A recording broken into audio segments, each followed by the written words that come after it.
اعوذ باللہ من الشیطان الرجیم بسم اللہ الرحمن الرحیم الحمد للہ الخالق الملک العزیز الجبار والصلاة والسلام علی النبی المختار وآلہ الذین هم ائمۃ الابرار اما بعد فقد قال اللہ الحکیم بسم اللہ الرحمن الرحیم انہ لقول رسول کریم ذی قوۃ عند ذی العرش مکین صدق اللہ العلی العظیم۔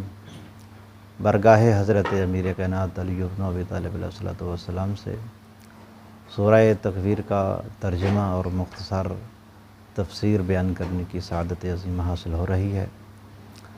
آج کی گفتگو ہماری سورہ تکویر کی آیت نمبر 19 کے کچھ مفاہیم کے بارے میں ہوگی اور اگلی گفتگو اگلی آیات کے بارے میں ہوگی۔ ارشاد حضرت ہدیت ہوتا ہے انہ لقول رسول کریم، کہ یہ قرآن جو ہے رسول کریم کی گفتگو ہے۔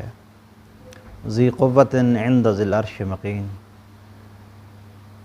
کہ جو صاحب قوت ہے اور صاحب عرش کے ہاں صاحب قدر و منزلت ہے۔ جو 5 صفتیں سابقہ آیات میں حضرت جبرائیل امین کے لیے خدا کی طرف سے بھیجے ہوئے قاصد کے عنوان سے بیان کی گئی ہیں، یہی صفتیں ہر رسول اور ہر فرستادہ خدا میں مراتب کے پیش نظر پائی جانی ضروری ہیں۔ پہلی صفت کرامت اور عمدہ صفات نفسی کا حامل ہونا ہے، جو اسے رسالت جیسے اہم عہدے کے اہل بناتی ہے۔ دوسری صفت قدرت و طاقت کا حامل ہونا، جس کو اللہ نے ذی قوت کے ساتھ تعبیر فرمایا ہے، تاکہ پیغام رسالت کو لے کر قاطعیت اور توانائی کے ساتھ رسول آگے بڑھے اور ہر قسم کے ضعف سے اپنے آپ کو دور رکھے۔ تیسری صفت بارگاہ اہدیت میں مقام و منزلت رکھتا ہو، کہ وہ رسول بارگاہ اہدیت میں مقام و منزلت رکھتا ہو جس کی رسالت کو اس نے قبول کیا ہے۔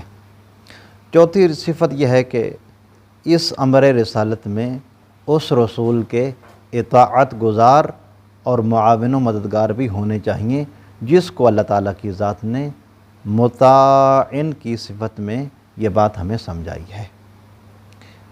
آخری صفت یہ ہے کہ اس رسول کا، اس بھیجے ہوئے کا امانت دار ہونا ضروری ہے، تاکہ جو لوگ اس رسول سے پیغام لے رہے ہوں وہ ان پر اعتماد بھی رکھیں، تاکہ اس رسول کی گفتگو بغیر کمی و بیشی کے کلام خدا سمجھی جائے۔ اگر یہ 5 اصول پورے ہوں گے تو پھر حق رسالت و پیغمبری ادا ہوگا۔ اس لیے جب ہم سید الانبیاء سرکار محمد مصطفیٰ صلی اللہ علیہ وآلہ وسلم کی سیرت طیبہ کا مطالعہ کرتے ہیں تو یہ بات آپ کی سیرت طیبہ میں دکھائی دیتی ہے کہ آپ اپنے انہی الچیوں کو لوگوں کی ہدایت کے لیے منتخب فرماتے تھے جو ان صفات حمیدہ کے حامل ہوتے تھے۔ اس انتخاب پیغمبر کا زندہ نمونہ جناب امیر المومنین حضرت علی بن ابی طالب علیہ السلام کی ذات بالا صفات میں نظر آتا ہے۔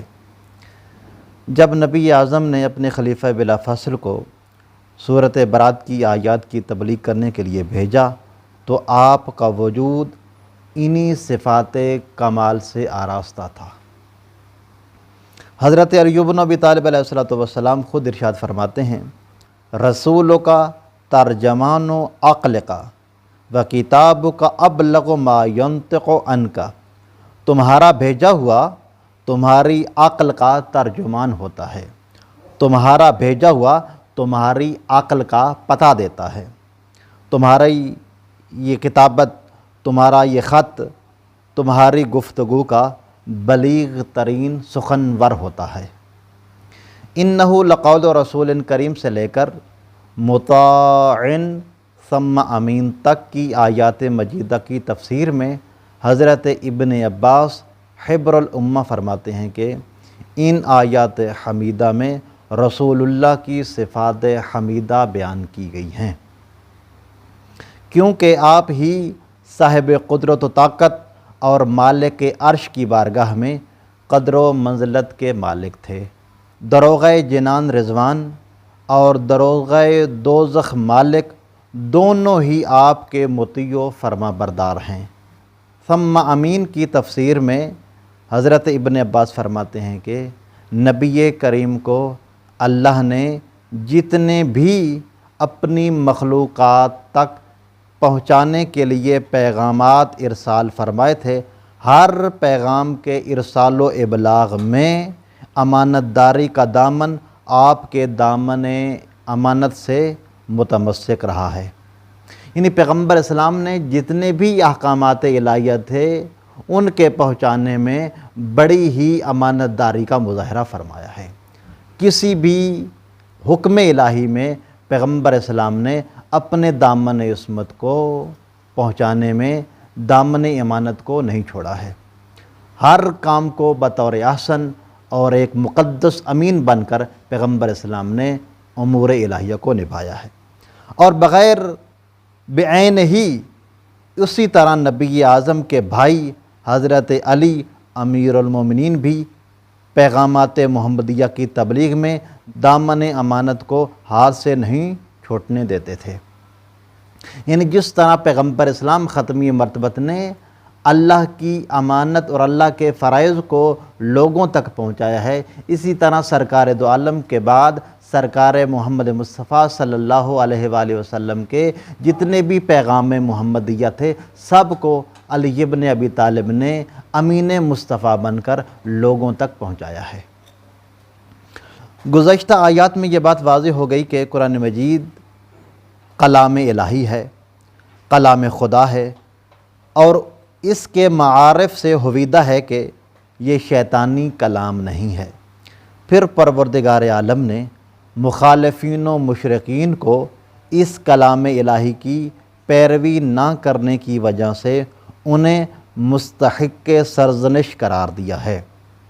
ایک استفہام توبیخی کے ساتھ اللہ پاک نے ارشاد فرمایا فَأَيْنَ تَذْهَبُونَ۔ یہ سورہ تکویر کی آیت نمبر 26 میں ارشاد الہی ہو رہا ہے فَأَيْنَ تَذْهَبُونَ، فَأَيْنَ پس کہاں، تذہبون تم جا رہے ہو، ان حالات میں تم کدھر اور کہاں جا رہے ہو، کیوں راہ راست کو چھوڑ کر بے راہ روی اختیار کرتے ہو، اور کیوں اس چراغ فروزاں سے منہ موڑ کر تاریکی کی طرف رواں دواں ہو، کیوں اس قرآن مجید سے تم روگرداں ہو جو چراغ فروزاں ہے، اس چراغ فروزاں سے منہ موڑ کر تاریکی کی طرف تم کیوں رواں دواں ہو، تم ضلالت و جہالت کے گپ اندھیروں میں کہاں بہکے جا رہے ہو۔ گویا کہ ان آیات میں ان کے ضمیروں کو جھنجھوڑا جا رہا ہے کہ تم خود اپنی ہی سعادت و سلامتی کے دشمن کیوں بنتے جا رہے ہو، سوچو اور راہ ہدایت کو اختیار کرو۔ اس آیت مجیدہ میں ہر مومن و مسلم کے لیے یہ پیغام ہدایت ہے کہ یہ رحمان کا کلام ہدایت ہے، اس میں فلمی باتیں نہیں ہیں، یہ قرآن مجید رحمان کا کلام ہے، اس کلام الہی میں فلمی باتیں نہیں ہیں بلکہ علمی باتیں ہیں، بد اخلاقی کی تعلیم کا مجموعہ نہیں ہے بلکہ اعلیٰ ترین اخلاق کا مدرسہ ہے، یہ حیوانی خواہشات کی کہانی نہیں ہے بلکہ انسان کی اعلیٰ صفات کی ترجمانی ہے۔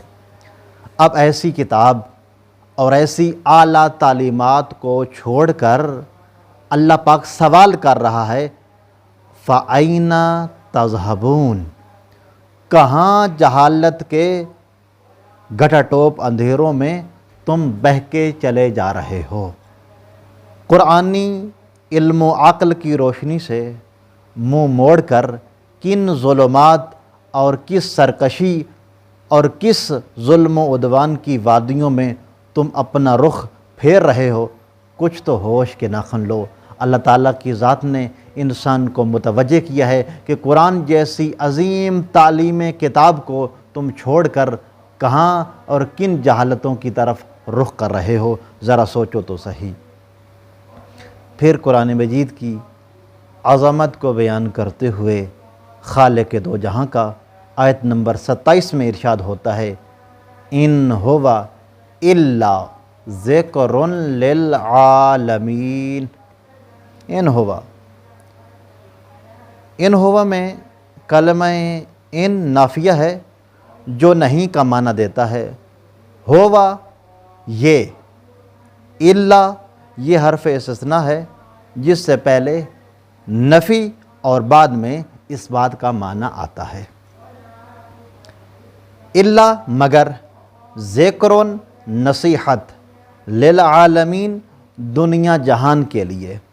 ارشاد حضرت ہدیت ہوتا ہے، ان ہوا الا ذکر للعالمین، کہ یہ قرآن مجید تو صرف اور صرف تمام دنیا جہان کے لیے نصیحت ہے۔ یہ قرآن مجید تو سب لوگوں کو نصیحت کرتا ہے تاکہ خواب غفلت سے بیدار ہوں۔ یہ قرآن مجید پند و نصیحت کرتا ہے تاکہ تم اپنے رہبار زندگی کو بھلائی کے راستے پر رواں دواں رکھے رہو۔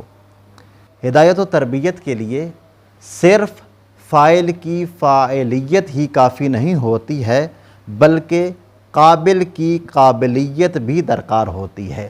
جب تک سامنے والا آپ کی اس ہدایت کو قبول نہیں کرے گا، اس وقت تک وہ ہدایت یافتہ نہیں ہو سکتا ہے۔ لہٰذا آیت نمبر 28 میں ارشاد الہی ہوتا ہے، لمن شاء منکم ان یستقیم۔ لمن اس کے لیے جو، لمن اس کے لیے جو، شاء چاہے، منکم تم میں سے، ان یستقیم یہ کہ وہ سیدھی راہ پر چلے۔ یہ قرآن مجید صراط مستقیم کو اختیار کرنے والوں کے لیے سامان نصیحت و ہدایت ہے۔ سوال یہ ہے کہ آیت نمبر 27 میں ارشاد ہے کہ قرآن مجید تمام لوگوں کے لیے نصیحت و بیداری و بھلائی کا سبب ہے، مگر آیت نمبر 28 میں ارشاد الہی ہوتا ہے کہ یہ قرآن کریم تم میں سے اس گروہ کے لیے نصیحت و بھلائی کا سرمایہ ہے جو ہدایت قبول کرنے اور راہ راست اختیار کرنے کا مصمم ارادہ رکھتے ہوں۔ سوال یہ ہے کہ ان دو آیات میں عمومی و خصوصی نصیحت کا فرق کیوں ہے؟ تو اس سوال کا جواب یہ ہے کہ آیت نمبر 27 میں ارشاد ہوتا ہے، ان ہوا الا ذکر للعالمین۔ آیت نمبر 27 میں فیض الہی کی عمومیت بیان ہوئی ہے کہ یہ قرآن مجید دنیا جہان کے ہر شخص کے لیے نصیحت اور ہدایت ہے۔ یعنی دنیا جہان کا جو شخص بھی اس قرآن مجید سے نصیحت اور ہدایت لینا چاہے گا وہ لے سکتا ہے، کیونکہ یہ کلام الہی عالمین کے لیے سامان ہدایت بھی ہے اور سامان نصیحت بھی ہے۔ مگر آیت نمبر 28 میں اس فیض الہی سے فائدہ اٹھانے کی شرط کو بیان کیا گیا ہے۔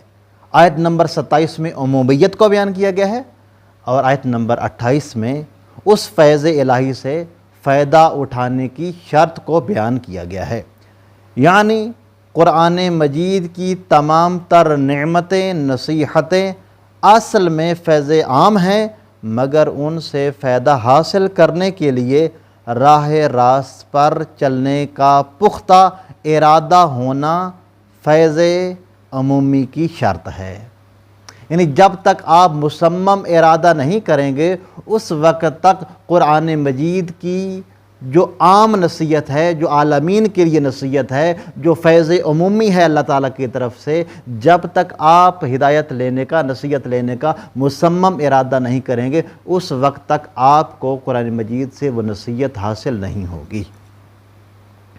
انہی مفاہیم اور معانی کو سورہ بقرہ کی دوسری آیت میں اللہ پاک نے بیان کرتے ہوئے ارشاد فرمایا، ذالک الکتاب لا ریب فیہ ھدی للمتقین، بلا شک و شبہ اس کتاب میں پرہیزگاروں کے لیے ہدایت ہے۔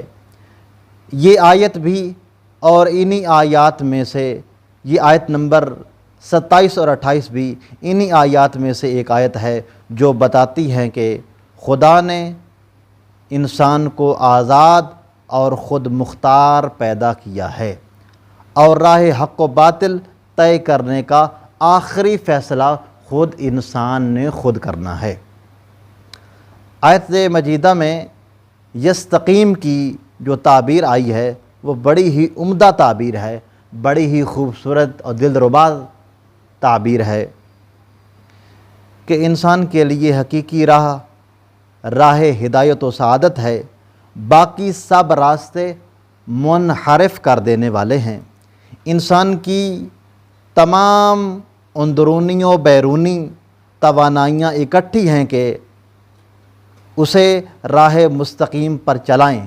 اگر افراط و تفریط، شیطانی وسوسے، گمراہ کن پراپوگنڈے درمیان میں نہ ہوں تو انسان ندائے فطرت کے ذریعے اس صراط مستقیم پر قدم رکھ سکتا ہے، انسان اس صراط مستقیم پر گامزن رہ سکتا ہے۔ ہمیں معلوم ہے کہ خط مستقیم ہی کامیابی کا قریب ترین راستہ ہوتا ہے، مگر اس بات کا امکان موجود ہے کہ انسان کا ارادہ یہ توہم نہ پیدا کر دے کہ انسان صرف راستے طے کرنے میں آزاد ہے، مختار ہے، اسے راستہ طے کرنے میں توفیق الہی کی کوئی ضرورت نہیں ہے۔ انسان کے ذہن میں یہ بات آ سکتی ہے، انسان کے ذہن میں یہ توہم آ سکتا ہے کہ انسان پر صرف اور صرف یہی واجب ہے کہ انسان راستہ طے کرے، اس راستہ طے کرنے میں انسان خود مختار ہے، جب خود مختار ہے تو خود ہی راستہ طے کرے گا، اس انسان کو توفیق الہی کی کوئی ضرورت نہیں ہے، توفیق الہی کا انسان محتاج نہیں ہے۔ تو اس فکر باطل کو رد کرتے ہوئے سورہ تکویر کی آخری 29 نمبر آیت میں ارشاد رب العزت ہوتا ہے، وَمَا تَشَاءُونَ إِلَّا أَن يَشَاءَ اللَّهُ۔ وما یہ ما نافیہ ہے، اور نہیں، تشاءون تم چاہتے ہو، الا مگر، ان یشاء اللہ، ان یہ کہ یشاء اللہ اللہ چاہے، رب العالمین جو تمام جہانوں کا پروردگار ہے۔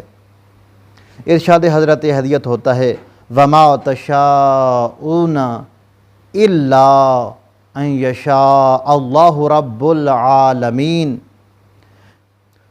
تم ایسا نہیں چاہو گے جب تک اللہ نہ چاہے جو تمام جہانوں کا پالنے والا مالک ہے۔